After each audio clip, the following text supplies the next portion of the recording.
The purpose of the Global CFO Council is to provide an educational and networking forum for senior financial executives in order to share best practices, discuss current financial issues, and to learn about current topics related to the performance of their jobs. Good afternoon to you. Good afternoon to you. To me. How are you doing, sir? I'm very good. It's an evening here. Almost everybody is preparing to leave the office. We leave in the next 23 minutes for the ones that are going to leave officially. Then you have the ones that usually burn the evening oil, an hour or two. And then those ones that we usually have a fun session usually on Thursdays. So after our session, I'll be going for boxing. Boxing? Yes. Wow, that's not something I've ever done with work friends. Wow. It's a way to let out all the pressure and stress. Samuel, I'm dealing with quite an interesting day, and it is best for everyone that boxing is not a thing my company does. So but I am excited that you do it. This is going to be so fascinating. You are a fascinating person. Let's get started. Okay, sir. Okay, cool. Samuel Kinyanjui is currently based in Uganda, but I think you're from Kenya. You're the global financial controller at NG Energy Access and a frequent liker, commenter, share of my content on LinkedIn and a spread the word winner. I've never had so much trouble sending a package of Global CFO Council swag to anybody until I tried to send something to you. But I think you got my package. Is that correct? I did. Yes. I did. Well, I am super excited, honored to be able to talk to you. We had some pre-call conversations, and you are absolutely fascinating.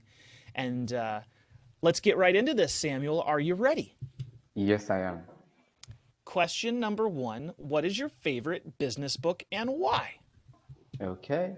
So I have quite a few, but the one that stands out based on the lessons that it taught me was think fast and slow.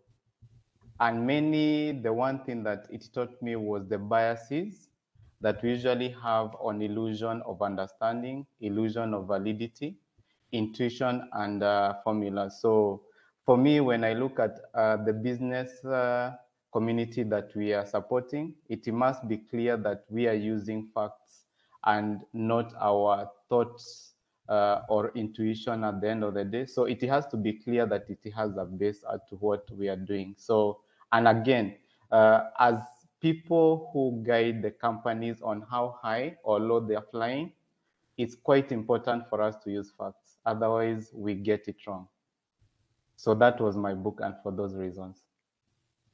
So true, so important, especially for our role to be based in fact, and that intuition can be so wrong. One data point, because that's what you experienced or your gut feels, that's a really terrible idea. True. Yeah, very true. Samuel is bringing it today. I got high expectations for question number two. Samuel, what is the best advice that you have ever received? Okay. So when I started my career, particularly when I was promoted to a financial controller, I used to be a desk person. I used to love working on my desk. Everybody would come and see me, ask questions, request for approvals, because I was also part of the policy driver.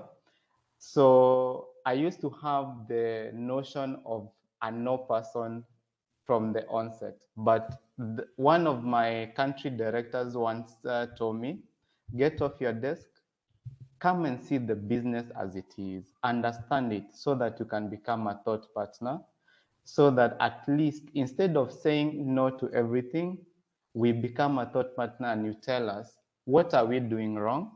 What can we change for your decision to be a yes?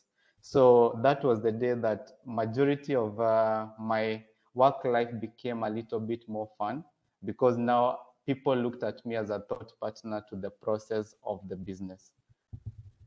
And that was my best.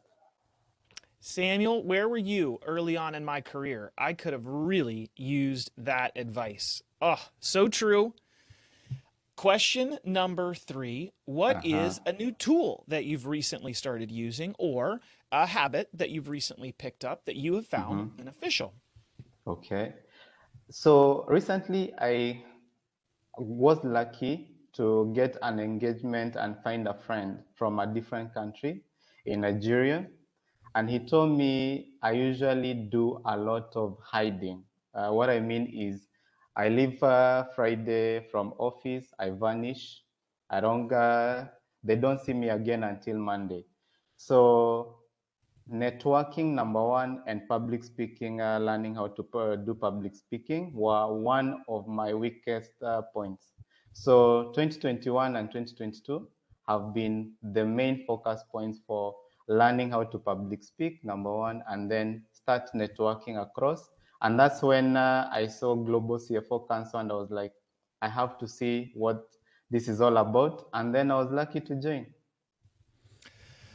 Well, you clearly have, I don't know how you were as a public speaker before, but you're Uh-huh. great now. So, what a Uh-huh. great advice that we do have to be wise enough to admit that we all have areas for improvement Yes. and then to work on them as well as you have. Amazing. Yeah. Very Speaking of good. that current job, what is the Mhm. best part of your current job? The best part of my current job is working with different countries. So, under NG Energy Access, we are in about 12 countries, 9 in Africa, where then we also have an office in the US, Germany, and China. So, dealing with all those, I see different cultures, different exposures.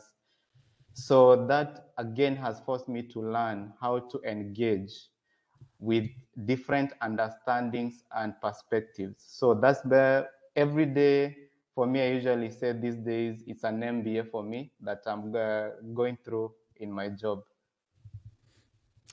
Samuel, what about something personal that you wouldn't mind sharing about yourself with the rest Uh-huh. of the CFO Council? Okay. Earlier on, I talked about boxing. The other thing that I love doing is meditation. And I found the power of a peaceful mind within the finance fraternity, as I could call it. That once in a year, I do a 10-day meditation where I check in to a place, I hand in all my books, my phones, everything, and I give my 10 days to meditation alone.